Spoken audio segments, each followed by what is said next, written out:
Yes,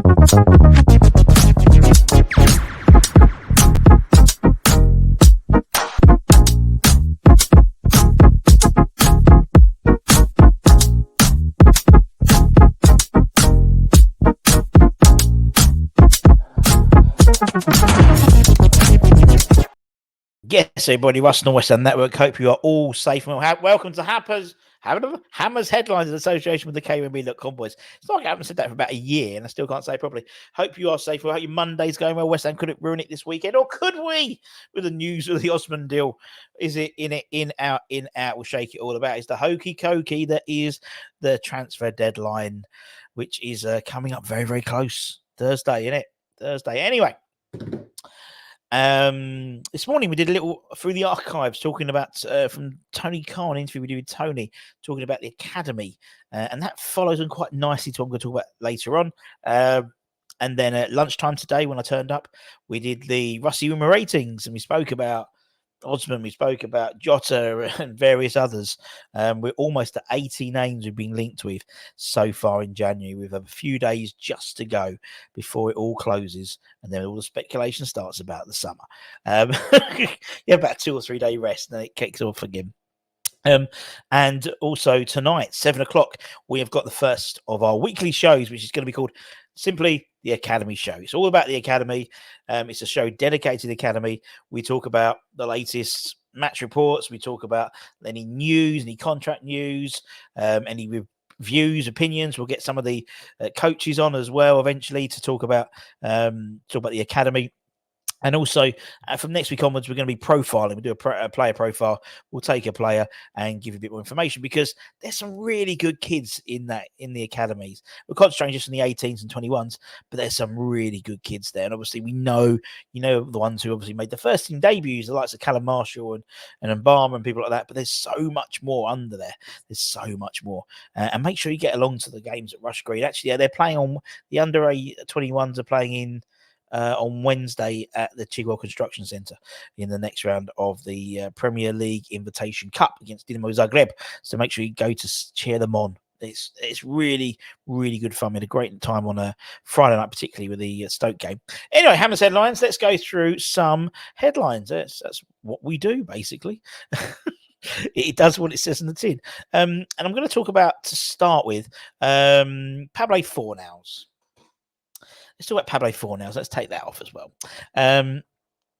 Now, obviously, it does seem it's a case of saying farewell to Fornals. There is widespread news or views or ITK news. I don't know it's not really news if it's an ITK. Gossip, rumours that he looks like he's going to Real Betis, going back to La Liga, going back to Manuel Pellegrini. Apparently, they're in discussions about contracts. If you believe that, fair play. We've got the likes of some reporting that it looks like around £7 million we're going to be getting for him, who has a season and a half left on his deal. Obviously, he signed a new 1 year deal towards the end of last year, which is a bit of a shock. But because of that, we could obviously get some value out of him rather than him signing for a Real Betis, for example, in January and go on a free transfer in the summer when his contract originally came to an end. I think it's there seems to be a lot of moving parts at the moment between a lot of the players, and particularly the two moving parts at the moment. The two moving parts at the moment are Pablo Fornals and Ben Rama. And to be honest, at the moment, it seems that Fornals is more likely to leave before Thursday's deadline than Said Ben Rama, in all honesty. But you never know, stranger things have happened. We'd already almost put Osman in the shirt on Friday, and now it looks like it might not happen. So things can change on a spin of a coin. But it looks like, by all accounts, he is set to go to Real Betis. No formal fee, no formal announcements been made just yet. But I reckon between £7 to £10 million we're likely to get him. The fact is, Real Betis have just moved on Luis and Hernandez, who is Luis Henrique to Botafogo for around 15 million quid, I think it was. So that's freed up enough money for them to potentially bring in Fornals and also space in the squad before the. So they do have the money, they do have the readies ready to use. So it's just a case, I think, of just getting that one over the line. But be sad to see him go. Sad to see him go. But it's and I keep saying it's a Euros year.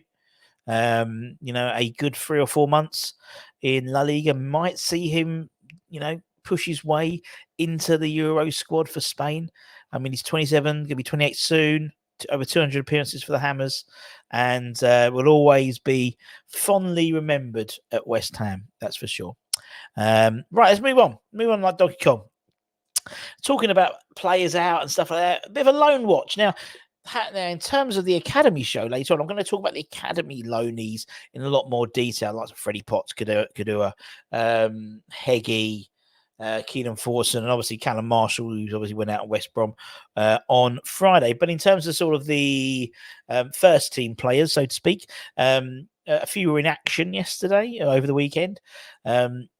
For example, Kehrer, as you can see the picture there, he helped 9-man Monaco battle to a 2-2 draw against Marseille in Ligue 1 on Sunday evening. He played 90 minutes as goals from former West Ham linked player Ben Yedder and also Magnus Alguilucci kept Monaco in fourth. There were red cards to Marapan and former West Ham linked player Denis Zakaria.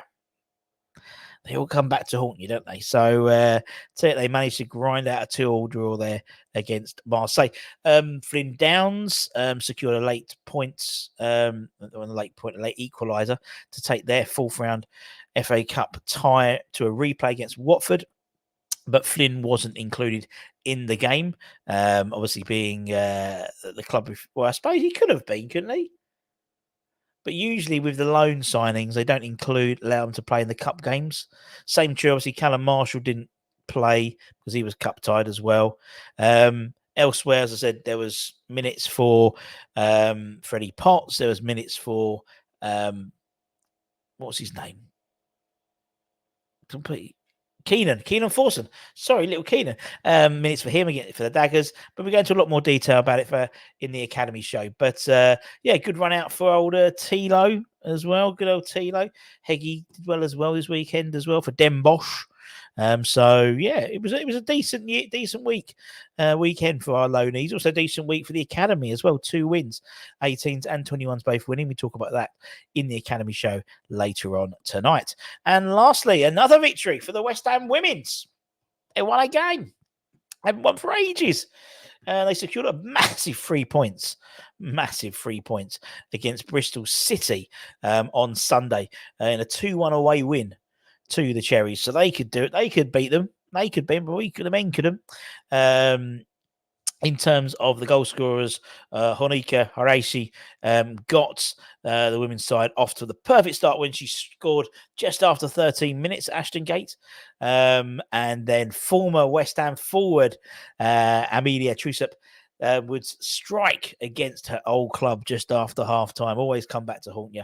11 the game before Morgan cut the ball just inside across the box. However, we were very, very, if you saw the game, we were very aggressive, particularly in the attacking blow, which is nice for a change.